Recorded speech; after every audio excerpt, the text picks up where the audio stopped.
Pessoal, tudo bem? Então hoje a gente conclui o nosso volume 1, né?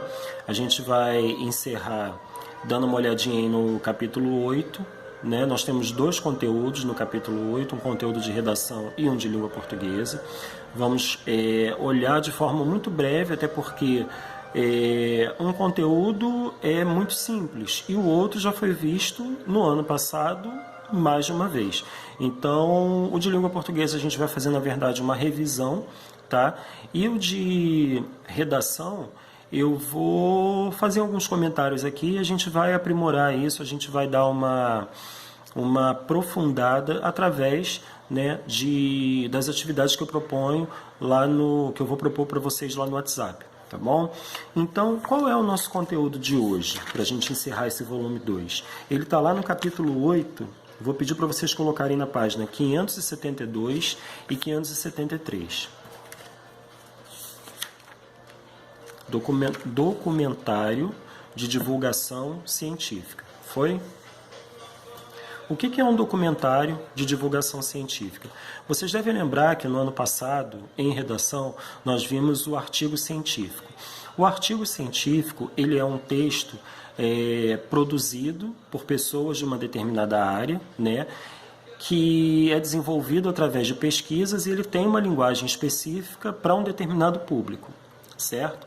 Então eu tenho um tema, onde eu desenvolvo uma pesquisa sobre aquele tema, e aí eu apresento isso através de um artigo científico para pessoas de uma área específica. Então, esse é o artigo científico. E o documentário de divulgação científica?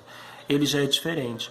O documentário ele tem uma linguagem mais acessível. E ele não é só para pessoas de uma área específica. O documentário ele é para todo o público, né? Para o público em geral. Então, eu posso não conhecer um assunto, eu posso não estudar sobre um assunto, mas a partir do momento que eu tiver acesso a esse documentário de divulgação científica, eu vou poder compreender um pouco ou talvez muito a respeito daquele assunto, né? Então, um documentário que a gente lá no início do ano pesquisou e acabou trabalhando ele foi aquele sobre a questão do alimento, né? Alimento e saúde, que eu pedi para vocês assistirem e fazerem aí um trabalho. Lá na página 572, tem um documentário falando a respeito dos 7 fatos científicos que provam que a Terra não é plana. Vou pedir a vocês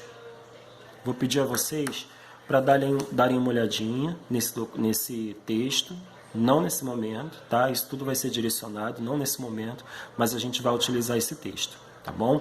Então, fica de certa forma esclarecido a diferença entre um e outro e os objetivos entre um e outro. Quando eu tenho um artigo, eu tenho um público específico, uma linguagem específica, né? Uma linguagem com termos mais apropriados para aquela pessoa que vai pesquisar a respeito de um determinado assunto. Quando eu tenho um documentário de divulgação científica, eu quero que todo o público, em geral, tenha acesso àquela informação de uma forma clara, de uma forma objetiva e de uma forma simples. Porque se a minha intenção é produzir, né, é facilitar o entendimento a respeito daquele tema, eu preciso utilizar uma linguagem mais acessível, certo?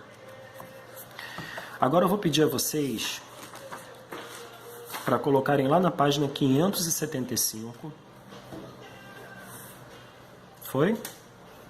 575.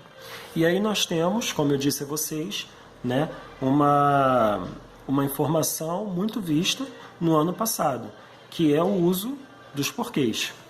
Vamos lá? Para a gente encerrar aí hoje esse capítulo 8. Uso dos porquês. Podemos? Vamos lá. Primeiro, porquê que a gente vai analisar. É o porquê separado e sem acento. Eu tenho 3 possibilidades para usar esse porquê, separado e sem acento. Primeira questão, numa interrogativa direta, e que lá, né, há muito tempo atrás, vocês chamavam de porquê de pergunta, porquê que eu uso para fazer pergunta. De fato, né, o porquê de pergunta é o porquê que eu utilizo numa interrogativa direta, e ele vem sempre no início da minha frase. Tá? Então, primeira situação onde eu uso porquê separado e sem acento, numa interrogativa direta. Segunda situação onde eu vou usar esse porquê. São frases terminadas em ponto final, preste atenção. Eu posso terminar uma frase com porquê separado sem acento com ponto final, só que esse porquê ele vai ter valor de razão ou de motivo. Isso que eu estou falando para vocês está na página 575, tá bom? Se vocês quiserem acompanhando, marcando, até mesmo pausando o vídeo para poder não perderem aí nenhuma informação, eu acho bacana. Então, porquê separado sem acento? Quando ele está na frase com valor de razão ou motivo, mas ele não pode vir no final da frase. Então isso é muito importante, tá? Esse porquê não vai poder aparecer no final da frase. E o terceiro caso do porquê separado e sem acento é quando ele tiver valor de pelo qual, também não podendo aparecer no final da frase. Beleza? Vamos lá? E agora o porquê separado e com acento circunflexo. Em que situação eu vou usar ele? Lembram? Quando ele estiver equivalendo, quando ele tiver valor de motivo ou razão também. Mas nesse caso, preste atenção, ele vai ser empregado no final da frase. Ele vai ser empregado no final da frase e ele também pode aparecer de forma isolada. Como assim de forma isolada? Construindo uma frase sozinha. Porquê separado, acento circunflexo e ponto de interrogação. Beleza?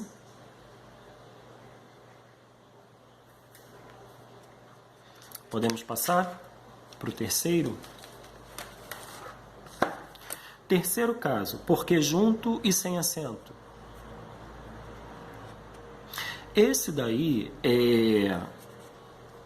é um porquê que nos acompanha antes mesmo da gente conversar sobre esse uso dos porquês, né?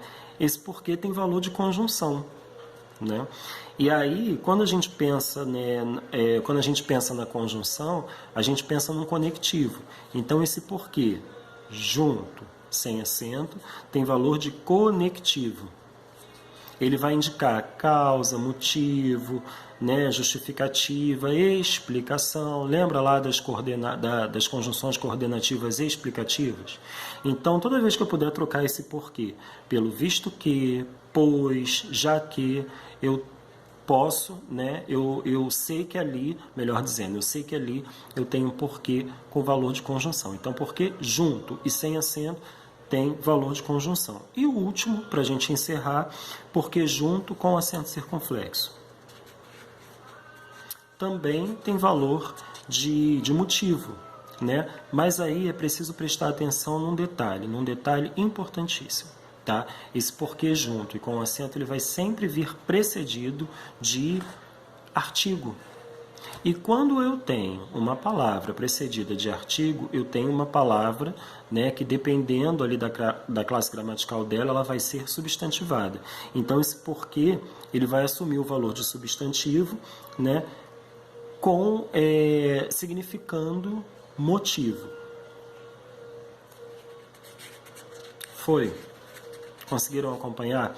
Tudo isso que a gente viu aí agora está na página 575. Então, assim, só para a gente encerrar esse vídeo, dinamizar e passar lá para as nossas atividades lá no WhatsApp, eu quero registrar aqui uma coisa. Encerramos hoje o módulo 8. No módulo 8, nós temos 2 conteúdos, o documentário de divulgação científica e o uso dos porquês. O uso dos porquês, na verdade, no meu entender, e acredito que no de vocês também, é só uma revisão, porque isso foi bastante trabalhado no ano passado, então a gente retoma esse conteúdo, tá?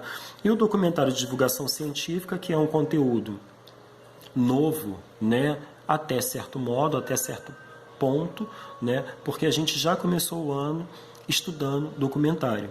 Né? E volto a falar, aquele que a gente viu lá sobre alimentação e tudo mais, e hoje eu vou propor a vocês que assistam outro documentário, mas isso é papo lá para o WhatsApp, tá bom? Então até daqui a pouquinho.